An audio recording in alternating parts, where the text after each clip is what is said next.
শীত আসতেছে আর এই শীতে সবজি খিচুড়ি খাবো না সেটা কি হয়? তো আমি আজকে আপনাদেরকে ভীষণ মজার শীতের সবজি দিয়ে একটা সবজি খিচুড়ি রান্না করে দেখাবো। তো চলুন দেখি এটা আমি কীভাবে রান্না করেছি।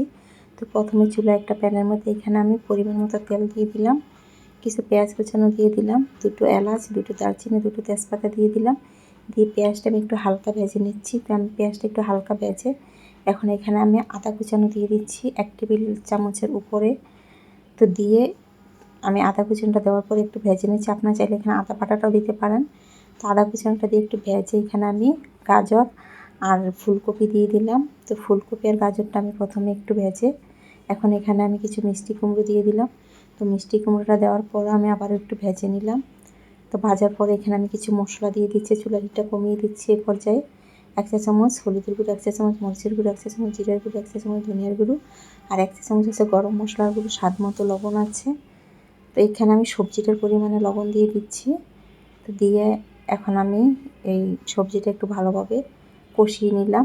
নিয়ে এখন এখানে আমি চাল দিয়ে দিচ্ছি। এখানে পোলা চাল আছে 1.5 কাপ পরিমাণে আর 1 কাপ পরিমাণে আছে মসুর ডাল আর মুগ ডাল মিক্সড করা। তো মুগ ডালটা অবশ্যই দেওয়ার আগে দিয়ে একটু ভেজে নেবেন, না হয় মুগ ডাল থেকে একটা কাঁচা গন্ধ আসে। তাই মুগ ডাল আর মসুর ডাল মিলে 1 কাপ আর চাল দিয়েছি 1.5 কাপ। তো দিয়ে আমি এই সবজিটার সাথে চালটা আমি কিছুক্ষণ ভেজে নিচ্ছি। তো এটা আমি চালটা একটু ভালোভাবে এই সবজিটার সাথে একটু ভালোভাবে ভেজে নিচ্ছি।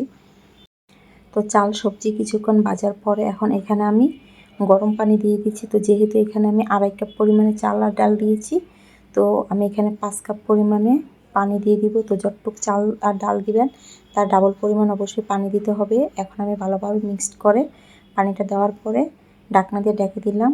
আর কিছুক্ষণ পর আমি ঢাকনাটা উঠিয়ে নিচ্ছি। উঠিয়ে নিয়ে কিছু কাঁচামরিচ দিয়ে দিচ্ছি।